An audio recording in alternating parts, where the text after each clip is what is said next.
கரூர் பஞ்சமாதேவி பகுதியில் புதிதாக வீடு கட்டுவதற்காக குழி தோண்டிய போது பரிதாபம். பக்கத்தில் இருந்த பழமையான வீட்டின் மண் சுவர் இடிந்து விழுந்ததில் ஒருவர் உயிரிழந்துள்ளார்.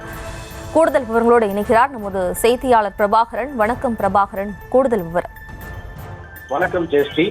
கரூர் அருகே அஸ்திவாரம் பணிக்கு குழி தோண்டும் போது அருகில் இருந்த வீட்டில் பக்கவாட்டில் மண் சுவர் இடிந்து விழுந்து ஒருவர் உயிரிழப்பு, ஒருவர் படுகாயம். மேலும் உள்ளே மாட்டிக்கொண்ட நபரை ஒரு மணி நேர போராட்டத்திற்கு பிறகு தீயணைப்புத் துறையினர் மீட்டனர். கரூர் பஞ்சமதை பகுதியில் பொன்னுசாமி என்பவர் புதிதாக கட்டி வரும் வீட்டிற்கு சுற்றுச்சுவர் கட்டுவதற்காக 3 தொழிலாளிகள் அஸ்திவாரம் பறிக்கும் பணியில் ஈடுபட்டிருந்தனர். அப்போது எதிர்பாராத விதமாக பக்கத்தில் இருந்த பழமையான வீட்டில் மண் சுவர் இடிந்து விழுந்து வேலை பார்த்துக் கொண்டிருந்த தொழிலாளி சிவாஜி மீது விழுந்ததால் சம்பவ இடத்திலே அவர் உயிரிழந்தார். மேலும் படுகாயம் அடைந்த ராஜேந்திரன் என்பவரை மீட்டு மருத்துவமனைக்கு கொண்டு சென்றனர். மேலும் குழியில் உள்ளே மாட்டிக்கொண்ட மாயவன் என்பவரை ஒரு மணி நேர போராட்டத்திற்கு பிறகு தீயணைப்புத் துறையினர் மீட்டனர். புதிதாக வீடு கட்டும் போது மண் சுவர் இடிந்து விழுந்து ஒருவர் விழுந்த சம்பவம் அப்பகுதியில் பெரும் பரபரப்பை ஏற்படுத்தியுள்ளது.